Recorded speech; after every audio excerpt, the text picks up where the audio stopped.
ಲೋಕಸಭಾ ಚುನಾವಣೆ ಪ್ರಯುಕ್ತ ಕೊಪ್ಪಳ ಜಿಲ್ಲೆಯ ಯಲಬುರ್ಗಾ ಪಟ್ಟಣದ ಸಾಯಿ ಪ್ಯಾಲೇಸ್ನಲ್ಲಿ ಬೂತ್ ವಿಜಯ ಅಭಿಯಾನ ಕಾರ್ಯಕ್ರಮ ಹಮ್ಮಿಕೊಳ್ಳಲಾಗಿತ್ತು.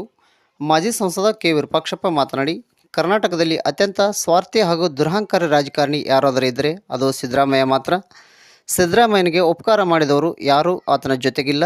ಉಪಕಾರ ಮಾಡಿದವರಿಗೆ ಮೋಸ ಮಾಡುತ್ತಾ ಬಂದವನು ಸಿದ್ದರಾಮಯ್ಯ ಎಂದವರು ಹೇಳಿದರು. ಯಾರೋ ಟ್ರೈನ್ ಟಿಕೆಟ್ ಕೊಡಿಸಿದ್ರು, ಆತನ ಬೆಂಗಳೂರು ಮನೆ ಬಾಡಿಗೆ ಯಾರೋ ಕೊಟ್ಟರು, ಆತನ ಮನೆಗೆ ಬಂದವರಿಗೆ ಚಾ ಕುಡಿಸಿದ ಖರ್ಚು ಯಾರೋ ಖರ್ಚು ಮಾಡಿದವರು ಎಲ್ಲರೂ ಕೂಡ ಆತನಿಂದ ದೂರ ಆಗಿದ್ದಾರೆ.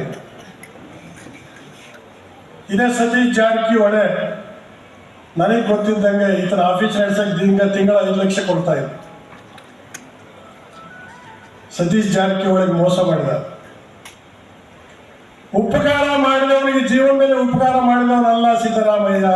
ಇದರ ಅರ್ಥ ಗೊತ್ತಿಲ್ಲ.